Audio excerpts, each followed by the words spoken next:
Good morning, guys. So later today we are going to be heading into town so we can go pick up all of our electrical supplies so that we can get our shore power started and set up this afternoon and also tomorrow.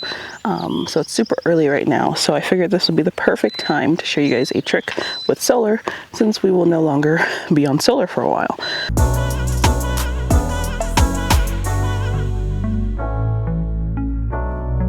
If you guys are starting off with a smaller solar system, or you're just having like some super nasty weather where your solar isn't really charging to run what you need it to run, there is a trick that you can end up doing.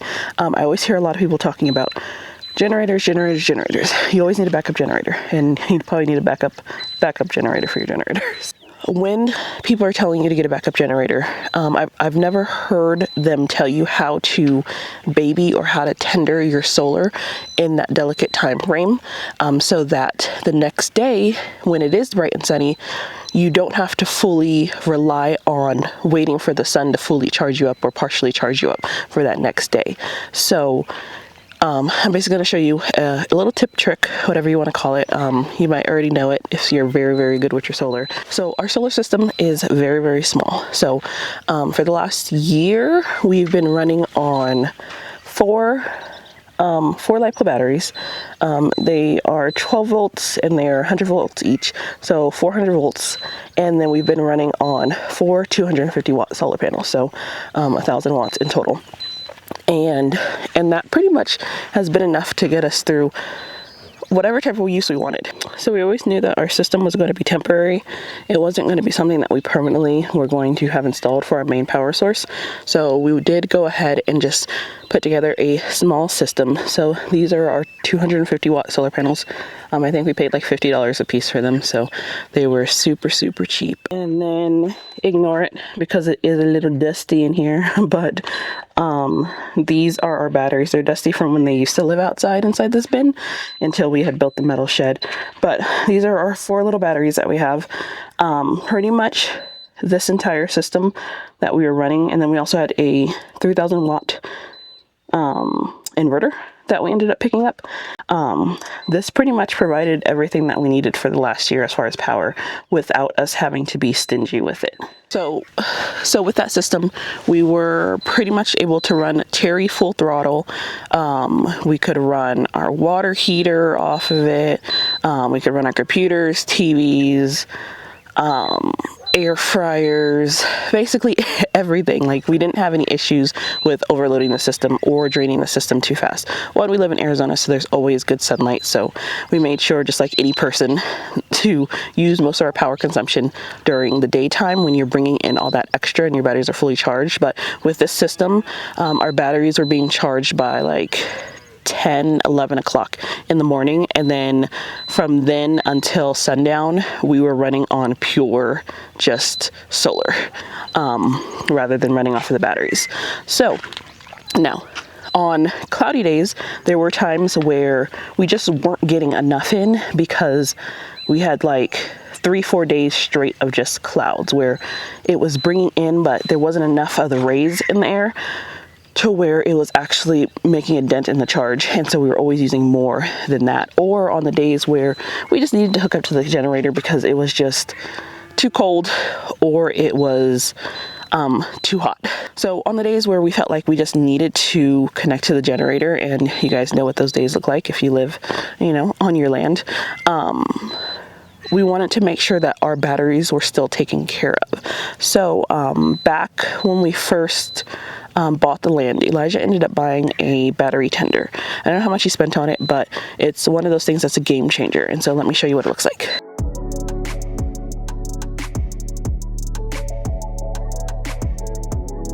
Okay, so this is what the battery tender looks like.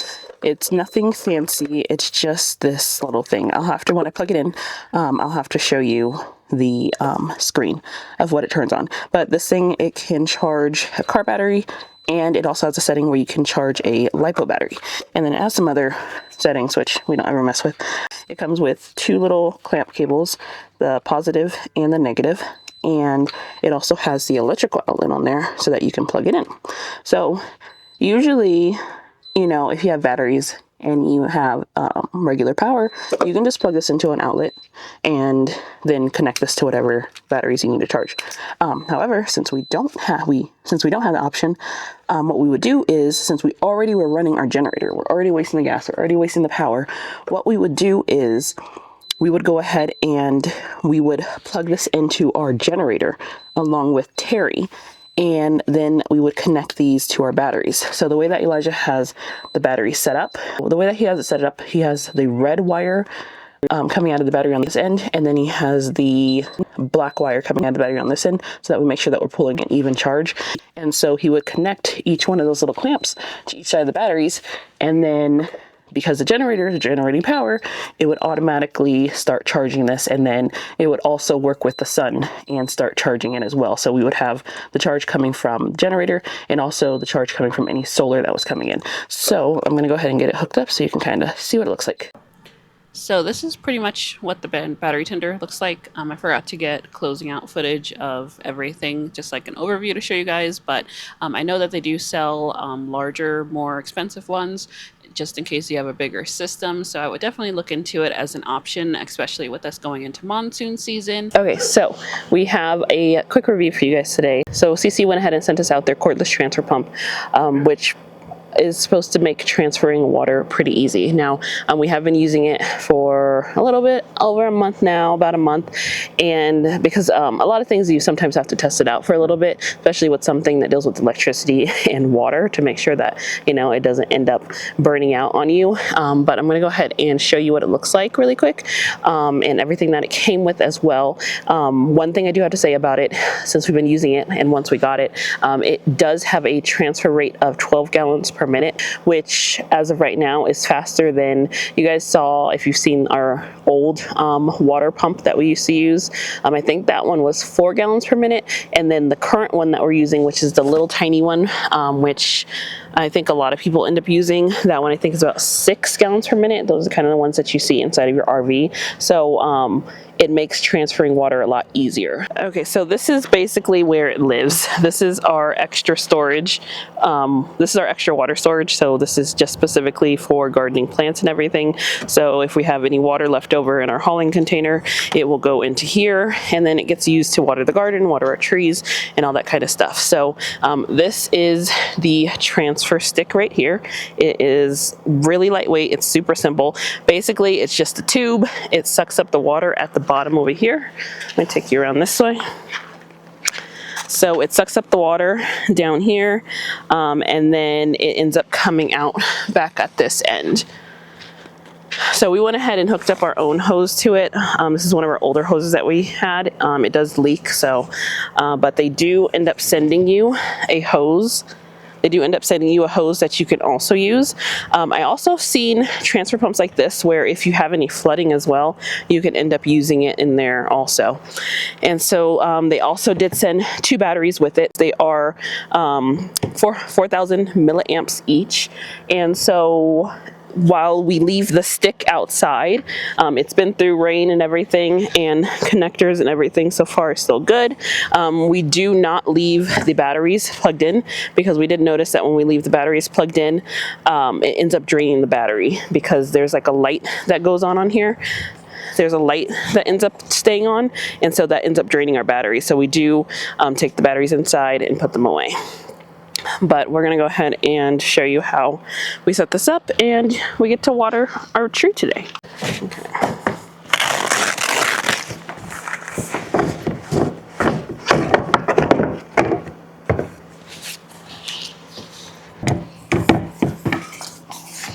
And then it also does have this little hook on there so that you don't end up losing it in whatever jug that you put it into, and then it will help keep the battery out of there as well.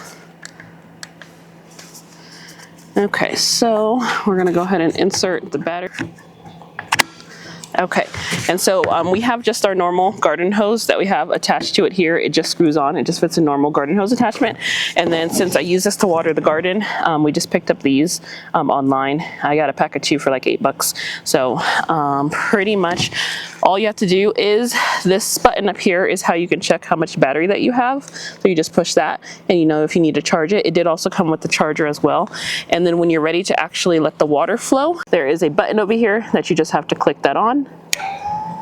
And one thing that we noticed is that it is super quiet. So with it being battery powered, we don't have to worry about the generator or anything like that. So we are gonna head over to the peach tree and we're gonna get it watered. Okay, so this is what the stream is like once I have it connected to an actual watering head. So I have been using this to water the garden, which has made a world of a difference rather than hand watering it, because I'm able to get a lot more water out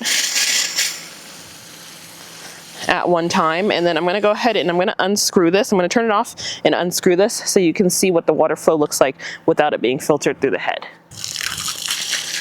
Okay, so this is the flow without having the head attached to it. So you can see how fast it transfers. So I'm going to get that turned off so I don't flood our tree. And then one thing that we do like is that because of the length of the stick, it actually reaches a good depth into your IBC totes, so you don't have to worry about it. Like, it won't touch the bottom. You have to be like, you have to finagle it like fully in there. And if this wasn't here, it would be able to touch the bottom, but it can pretty much get almost all your water out of your totes. So this is our second tool that we've had from Seesii. We've had their little mini chainsaw, and then I was very excited to get this because I was like, this was perfect timing to help garden, because our water spigot for Terry's on the back side, and the garden and the trees or everywhere else on the property. So this thing is like super easy, and it's nice because it's portable and it's lightweight so that we can move it around the property. So once we actually get our garden going, I can see this being something that's an actual featured item in the garden, which is cool. And then once it comes out, well, you can store it wherever you want, and then you're good to go. We do have a link in the description box below if you wanted to pick up one of these for yourself. I think this is one of those tools that I would definitely highly recommend, especially if you don't have your water sources set figured out on the property yet, or if you just want to use it as just a regular transfer pump as well. It works well like that too. So this is going to be the end of the video, so I hope that you guys enjoyed it, and I'll see you in the next one. Bye.